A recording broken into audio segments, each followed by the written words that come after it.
bom dia, boa tarde, boa noite. Tudo bem com vocês?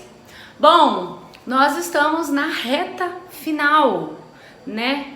Quanta coisa a gente viu esse ano, parece que não foi nada, mas foi muita coisa sim, né? Ainda que nós tenhamos tido poucas aulas, né? Porque nossas aulas são quinzenais, tem meses aí que tiveram feriados, que tiveram reuniões e a gente, né, acabou pulando algumas semanas, mas a gente conseguiu colocar em prática toda a proposta que a gente tinha para o ano de 2020, né? E aí a gente tá finalizando o ano e aí eu pergunto para vocês, espera aí, o que foi que nós vimos muito esse ano? Quem lembra? O que nós falamos muito? Qual foi a obra que a gente mais citou durante esse ano de 2020? Qual foi a nossa referência? Foi a família de índios na praia, da nossa Celita de Azevedo Machado, a Tita, né?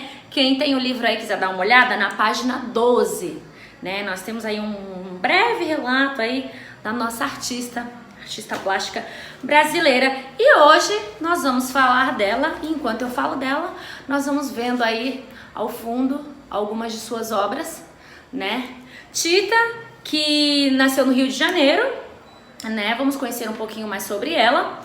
Ela nasceu em Cabo Frio, carioquíssima, 1929, né? Ela começou a pintar ajudando os seus filhos adolescentes nas atividades de artes da escola, né? Então Tita, ela se tornou uma artista autodidata. Nós já falamos sobre isso, né? Quando a gente falou da Tita lá no início do ano, eu falei que era autodidata, mas vamos relembrar aqui, né? Autodidata é uma pessoa que aprende alguma coisa sozinha, sem ter que ir a uma escola, sem um professor. Ela aprende sozinha. Então, ela se chama ela é uma pessoa autodidata. Né, eu fiz aqui alguns tópicos para a gente falar dos principais fatos sobre Tita, né? Na década de 80, a Tita foi para a Europa, passou uma temporada lá, então ela não expôs aqui no Brasil, ela não aprendeu só aqui no Brasil, ainda que ela tenha sido autodidata, né? Ela teve sua temporada lá na Europa, né? Que aí ela foi levada pela inspiração de museus de obras de artes franceses, europeus, né? E aí foi quando ela passou a se dedicar mais à pintura, na década de 80. Né? Ela utilizava o estilo knife, né? Art knife. Quem lembra o que é art knife? Também falei lá no início do ano, né? A arte da espontaneidade, né? A arte criativa, tá? Também tá lá no livro, na página 12, fala um pouquinho sobre isso, né? Ela não se enquadra assim nos moldes acadêmicos, né? Ela tem seu próprio traço, digamos assim, né? O estilo knife, né? No Brasil a gente tem um museu de arte knife, né? O Museu Internacional de Arte Knife, que também fica no Rio de Janeiro, no Cosme Velho, né? Ele foi fundado em 1955. Nós temos também outros museus aí pelo Brasil, mas esse é um dos principais. Lá, quando vocês tiverem a oportunidade de ir, chama mamãe, chama papai, vão lá. Eu ainda não conheço, né? Eu ainda estou explorando o Rio de Janeiro, mas esse ano veio a pandemia, acabou que deu uma barrada em mim, então eu conheço muito pouco. Conheço o Museu de Arte, o Museu do Amanhã e só. Tava para ir no Centro Cultural do Banco do Brasil, mas também não deu tempo porque logo veio a pandemia e barrou a gente. Então, assim que tudo estiver funcionando normal, né, tudo estiver ok, que eu estou em home office, aí eu volto a fazer esses passeios culturais. Eu sempre levava a minha irmã, gente, era muito legal. A gente sempre ia uma vez no mês a alguma exposição, a gente ia em algum museu, era bem bacana, né? Isso em São Paulo. Nesse museu, que eu citei agora, esse Museu Internacional da Arte Knife, ele tem ali mais de 10 mil quadros de artistas de mais de 130 países. Então é muito rico o conteúdo que a gente vê lá. Bom, o que Celita pintava? Também chegamos a falar sobre isso, não falamos? Ela pintava cenas do cotidiano, ela pintava, ela misturava elemento da imaginação dela com a realidade. Então ela pintou a família de índios na praia, né?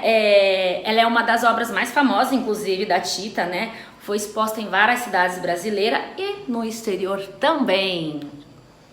Bom, a Família de Índio na Praia é uma obra que é muito importante a gente citar, porque nossas raízes vêm lá dos indígenas, né? Vocês lembram quando Dom Pedro chegou aí no Brasil, quando ele chegou aqui no Brasil? Quem já vivia aqui antes, quando os portugueses chegaram?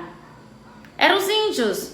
Lembra? Eu coloquei naquele vídeo que nós fizemos 7 de setembro. Eu só não sei deixar o link aqui pelo vídeo para vocês clicarem e relembrarem. Mas antes dos portugueses já tinham os índios aqui. E nós somos brasileiros, então a nossa cultura é indígena. Nossas raízes são indígenas, né? Estudar a cultura indígena, ela faz com que a gente entenda melhor, né, o processo de construção do nosso país. Então, a gente vai sempre falar do índio, né, da cultura indígena em si. Né? Nós temos o Dia do Índio, que a gente comemora lá em abril. A gente fala muito porquê dessa data, tá? E por isso a Celita de Azevedo tem essa obra que sendo uma das mais famosas dela, porque a cultura indígena é muito importante para a gente conhecer melhor a nossa história, nossos antepassados, nossas raízes, né? E aí essa aula foi para falar um pouquinho mais sobre a Tita, né? Nossa Celita de Azevedo Machado. Ela morreu em 2017, gente, tem pouquinho tempo. Né? Se Celita ainda estivesse viva, se estivesse entre a gente, com certeza ela participaria dessa aula, né? Assim como uma aula que eu dei no 5º ano, que eu falei do Aquiles Luciano, artista plástico paulista. Eu encontrei na internet e aí ele gravou um take pra mim, coloquei na aula, ficou sensacional. Teve aluno do 4º ano que viu, inclusive, né? Até comentou comigo. Bem bacana, mas não é o caso da nossa querida Tita, porque Tita não está mais entre a gente, mas suas obras vivem entre nós. Tá? Então, espero que vocês tenham conhecido um pouco mais agora, tenham aprendido, né? Entendido o porquê da importância da gente estudar essa questão da arte indígena. Vocês vão ver muito sobre a arte indígena no passar dos anos. Vocês estão só no 4º ano. Eu dou aula lá no ensino médio também. Lá o assunto é muito mais complexo, né? Quando vocês chegarem lá, vocês vão ver. E é muito gostoso de estudar, muito gostoso, é muito legal e é muito interessante, tem muitas curiosidades. Então, vamos com tudo no seu tempo. Tá bom? Essa é a nossa penúltima aula, a gente vai ter só mais uma aulinha, né? Quero agradecer a todos vocês que estiveram comigo, mesmo estando longe, mas ao mesmo tempo perto, né? A gente teve nossa troca de carinho, de mensagem, tudo através da tecnologia, e vocês me ensinaram também muitas coisas. Eu lembro que no início eu nem sabia editar um vídeo, e hoje olha o que eu faço. E é tudo eu, né? Vocês me ensinaram muitas coisas e muito obrigada, tá? Então até a nossa próxima aula, não deixem de assistir porque vai estar bem legal. Não vou falar sobre o que é, não vou dar um spoiler, né, como diz vocês. Tá bom? Beijos pra vocês, muitos abraços e até a próxima aula. Tchau!